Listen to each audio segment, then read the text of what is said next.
Bienvenida a Guillermo Rosales Zárate, director general adjunto de la Asociación Mexicana de Distribuidores de Automotores.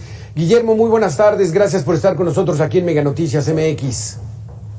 Alberto, muy buenas tardes, al contrario, muchas gracias a Mega Noticias y a ti en especial por esta oportunidad. Muchísimas gracias, Guillermo. Ya se quedaron atrás en el olvido, ya las nuevas generaciones no saben lo que es la corrupción cuando va uno a sacar su licencia de conducir. ¿Te acuerdas de aquellos años, los 70s, los 80s, donde había que ponerle el billetito abajo de los papeles y de las copias porque solamente así entregaban licencia? ¿Ya se quedó en la historia?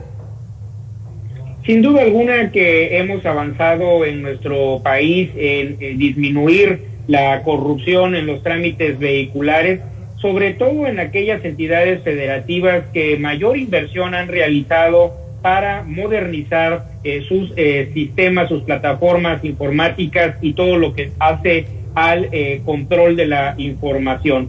No podemos decir tajantemente que ya no existe corrupción y, en mi opinión, uno de los elementos primordiales para poder abatir prácticamente a cero la corrupción en los trámites vehiculares tiene que ver justo con lo que acabo de mencionar. Tener un eje que a nivel nacional permita homologar, lo acabas de mencionar, las discrepancias que existen en tarifas, también los sistemas de control, así como hay entidades en las cuales los niveles de seguridad en una licencia alcanzan estándares bastante aceptables.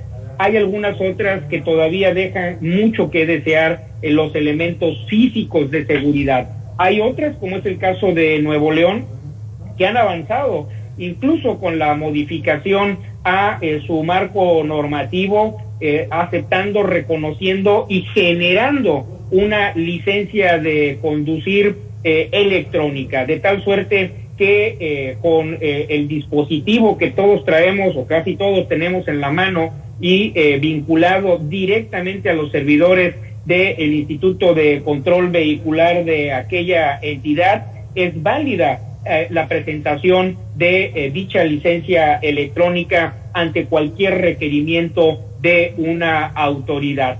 La tramitología también se puede llevar a cabo a través de los sistemas web que tiene el gobierno de Nuevo León, y todo esto genera, por un lado, menores posibilidades de corrupción, mayor seguridad, poder identificar a tiempo la utilización de documentos falsificados, y creo que debe de ser la pauta. Vinculado con esto, es verdaderamente lamentable que no exista un código unificado en los procedimientos de control vehicular.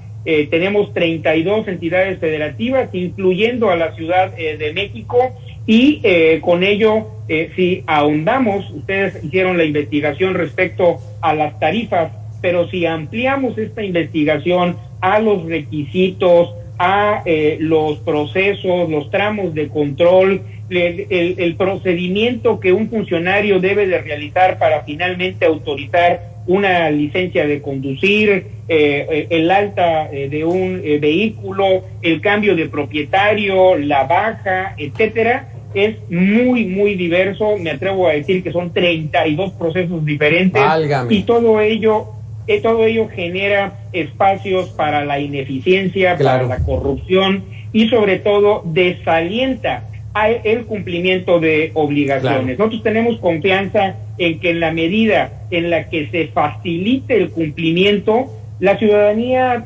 abrazará de mejor causa el poder estar al día, en orden, y no correr ningún riesgo, claro, de ser sancionado por las autoridades. Guillermo, platícanos algunas de las tarifas. ¿Cuáles son las tarifas más altas y las más bajas para adquirir la licencia de manejo? Y las vigencias, porque también pues hay gobiernos que la ponen a 2 años, a 3 años, a 5, la permanente que todavía aplica aquí en la Ciudad de México, pero ya muy pocas personas la tienen. Platícanos.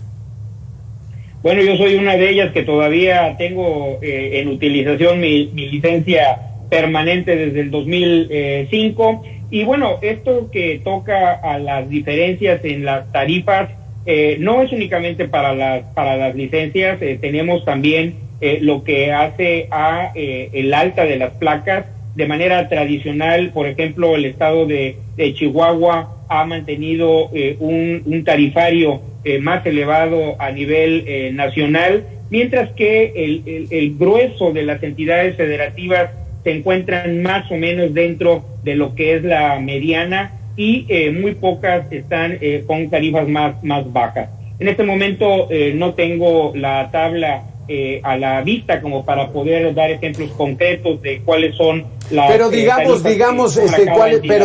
ese dato que tienes en Chihuahua, ya se sabe que el alta de las placas es más caro que las demás. Alguno que tengas en la mente, las licencias, el tarjetón, ¿quiénes son los que tradicionalmente son los estados? ¿Cuáles son los que tradicionalmente son los estados que cobran más caros todos estos servicios? Los estados del norte, como son Chihuahua, Coahuila, Durango, generalmente tienen tarifas más elevadas que el promedio. De aquí, pues bueno, indudablemente esa práctica de la licencia permanente ya no le convino mucho a los gobiernos, aquí al gobierno de la Ciudad de México, porque expidieron licencias, y si tú no la perdías, Guillermo, pues bueno, esa licencia ya no tenías que renovarla. Pero pues ya de repente dijeron, ¿sabes qué? No está entrando impuestos por esa práctica. ¿Ese fue el motivo? ¿Qué tan válido puede ser una licencia permanente como tú, que la mantienes y que no tienes que estar pagando al fisco por ese servicio? Algo muy importante en todo lo que tiene que ver con los trámites de control vehicular es la calidad de la información.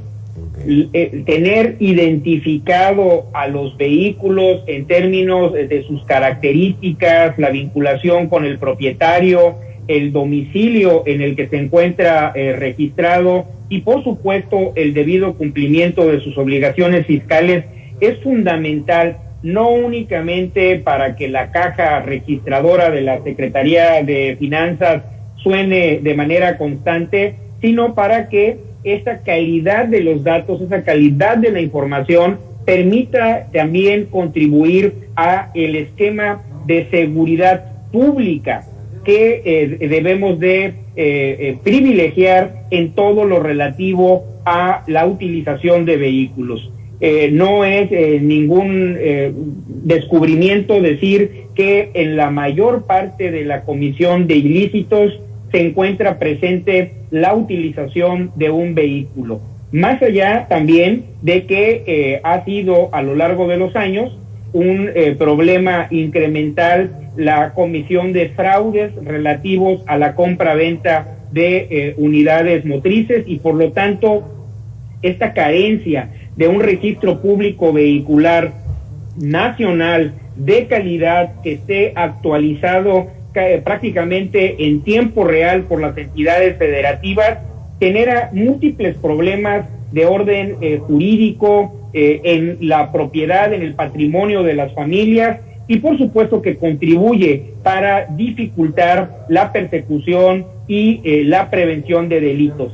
Por ello es que desde nuestra óptica todo lo referente al sistema de control vehicular debe de tener un estándar federalizado que aplique por igual para todas las entidades federativas, que comprometa y obligue en la proporción de información a este registro nacional, y por otro lado que no únicamente se siga viendo a los propietarios de vehículos, a los conductores, como una fuente constante y segura de ingresos para las finanzas de los gobiernos estatales. Muchísimas gracias, Guillermo. En realidad, sí, no es tanto el que estén ingresando dinero, un impuesto ahí adicional que puedan aplicarle a toda la gente que utiliza autos, camiones, que transporta parte de su negocio, sino el control que desafortunadamente la delincuencia ha hecho de las suyas, y entonces esto permite tener mucha mayor seguridad. Muchísimas gracias, Guillermo Rosales, director adjunto de la Asociación Mexicana